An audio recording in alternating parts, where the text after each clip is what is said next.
കഴിഞ്ഞ 10 വർഷം എനിക്ക് മനസ്സിലായ ഒരു കാര്യം എന്താണെന്ന് വെച്ച് കഴിഞ്ഞാൽ, അതായത് ഞാൻ ആരെയും കുറ്റം പറയുന്നതോ അല്ലെങ്കിൽ കുറ്റപ്പെടുത്തുന്നതോ അല്ലെങ്കിൽ അവരിങ്ങനെ മാറണമെന്നോ എന്നൊന്നും ഞാൻ പറയുന്നില്ല കേട്ടോ. പക്ഷേ കഴിഞ്ഞ 10 വർഷം കൊണ്ട് നമ്മളെ കേരളം ഒരുപാട് മാറിയിട്ടുണ്ട്. അതായത് സാമ്പത്തികപരമായിട്ട് മാറിയിട്ടുണ്ട്. അതുപോലെ തന്നെ എന്ന് പറഞ്ഞു കഴിഞ്ഞാൽ നമ്മുടെ കുടുംബ ജീവിതത്തിൽ എന്ന് പറഞ്ഞു കഴിഞ്ഞാൽ ഒരുപാട് നാശങ്ങളും വന്നിട്ടുണ്ട്. എന്താണെന്ന് വെച്ച് കഴിഞ്ഞാൽ, സ്ഥിരമായിട്ട് നമുക്ക് എല്ലാവർക്കും അറിയാം, ഇപ്പോൾ 2-3 വർഷമായിട്ട് ഓരോ ദിവസവും നമ്മൾ കേൾക്കുന്ന ഓരോരോ അപകടങ്ങൾ, അതുപോലെ തന്നെ എന്ന് പറഞ്ഞു കഴിഞ്ഞാൽ കൊലപാതകങ്ങൾ, പിന്നെ എന്ന് പറഞ്ഞു കഴിഞ്ഞാൽ മറ്റേ മാനഭംഗങ്ങൾ, ഇങ്ങനെയുള്ള പല കാര്യങ്ങളും. പിന്നെ എന്ന് പറഞ്ഞു കഴിഞ്ഞാൽ രാഷ്ട്രീയപരമായിട്ട് എതിരാളികളെ ഉടച്ചിടാൻ വേണ്ടിയിട്ട് അല്ലെങ്കിൽ അടിച്ചിടാൻ വേണ്ടിയിട്ട് നോക്കുന്ന തരത്തിലും കണ്ടിട്ടുണ്ട്. പിന്നെ ഇവിടെ ഒരുപാട് അറുവാണിച്ചുകൾ പറയുന്ന ഒരു കാര്യം എന്താണെന്ന് വെച്ചാൽ, ഞങ്ങളൊക്കെ ഇടതുപക്ഷക്കാരാണ് അല്ലെങ്കിൽ അവരുടെ ആളാണ് എന്നുള്ള തരത്തിൽ ഇവിടെ പലതരത്തിലും എന്തോ ഒരു അഴിഞ്ഞാട്ടങ്ങൾ ചെയ്യുന്നത് ഞാൻ കണ്ടിട്ടുണ്ട്. അതായത് നമുക്കെന്നെ അറിയാലോ, കുറേ വർഷങ്ങൾക്ക് മുമ്പുള്ള ആ ചുംബന സമര നേതാവ് വരെ ഈയിടെയായിട്ട് എന്ന് പറഞ്ഞു കഴിഞ്ഞാൽ ഒരു നാണവും മാനവും ഉളുപ്പും ഇല്ലാതെ, അതായത് ഞാനൊക്കെ ഇടതുപക്ഷമാണ് എന്ന് വരുത്തി തീർക്കാൻ വേണ്ടിയിട്ട്, എന്താണെന്ന് വെച്ചാൽ അവർക്ക് തന്നെ അറിയാം ഇടതുപക്ഷത്തിൻ്റെ പേര് പറഞ്ഞു കഴിഞ്ഞാൽ പിന്നെ വേറൊരു കുഴപ്പവും വരില്ല എന്ന് അവർക്കറിയാം. അതുകൊണ്ടാണ് അങ്ങനെ അവരൊക്കെ പറയുന്നത്.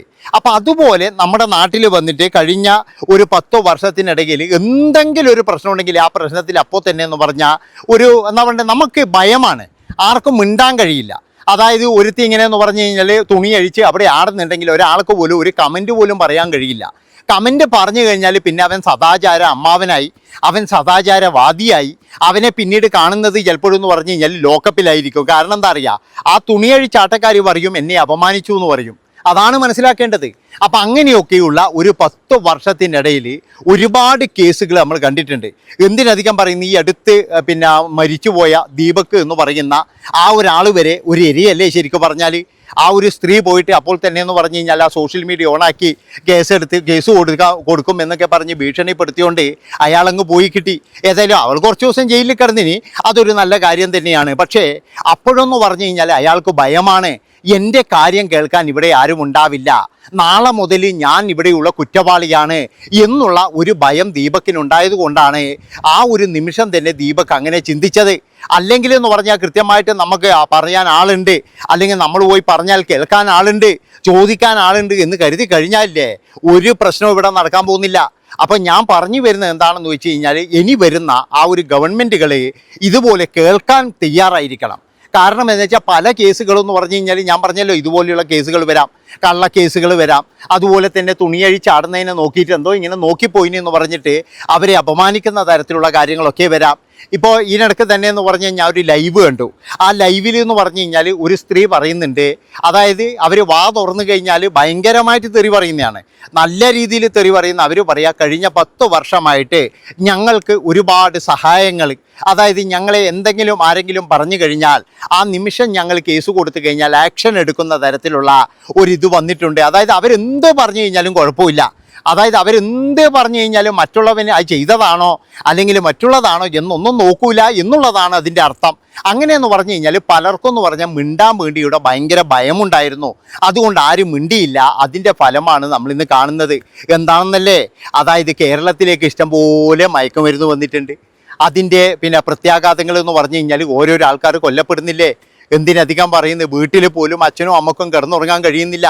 അവരൊക്കെ എന്ന് പറഞ്ഞു കഴിഞ്ഞാൽ മക്കളുടെ പിന്നെ എന്തെങ്കിലും ചെയ്തിട്ട് മക്കൾ എന്തെങ്കിലും ചെയ്യുമോ എന്നുള്ള ഭയത്തോടു കൂടി കിടന്നുറങ്ങുന്ന ആൾക്കാർ.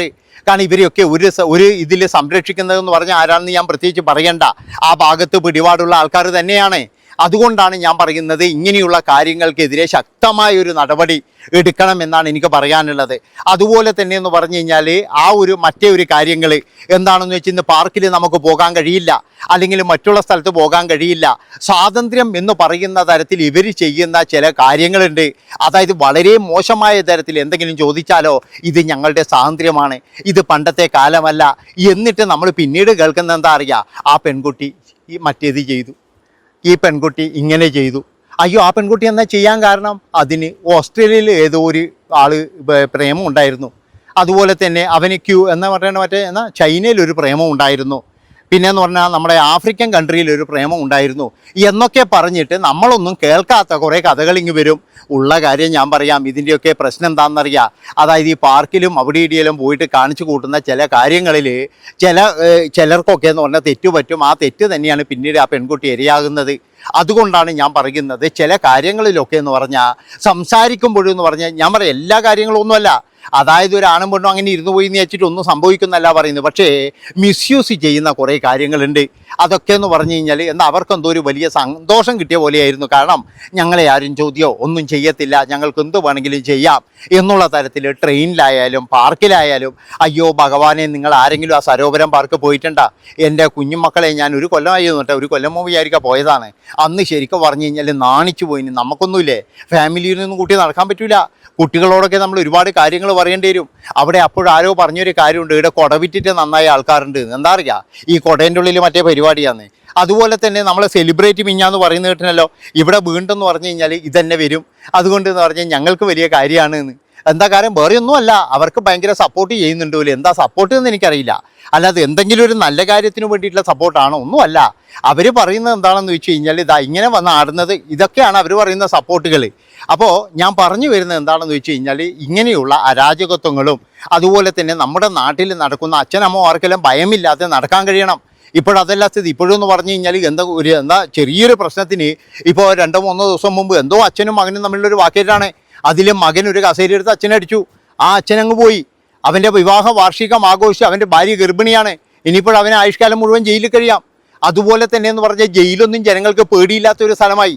അവിടെയൊക്കെ എന്ന് പറഞ്ഞു കഴിഞ്ഞാൽ കൊടും കുറ്റവാളികളായിട്ട് പോയവരൊക്കെ കല്യാണത്തിന്, അതുപോലെ വിരുന്നിന്, കൊച്ചിൻ്റെ നൂലുകെട്ടിന്, പിന്നെയെന്ന് പറഞ്ഞാൽ വെല്ലുവിളികൾ, ഫേസ്ബുക്കിലൂടെയുള്ള വെല്ലുവിളികൾ, ആർക്കൊന്നും പറയാൻ കഴിയില്ല. പറഞ്ഞു കഴിഞ്ഞാൽ ഞങ്ങൾ പുറത്തിറങ്ങട്ടാന്ന് പറയും.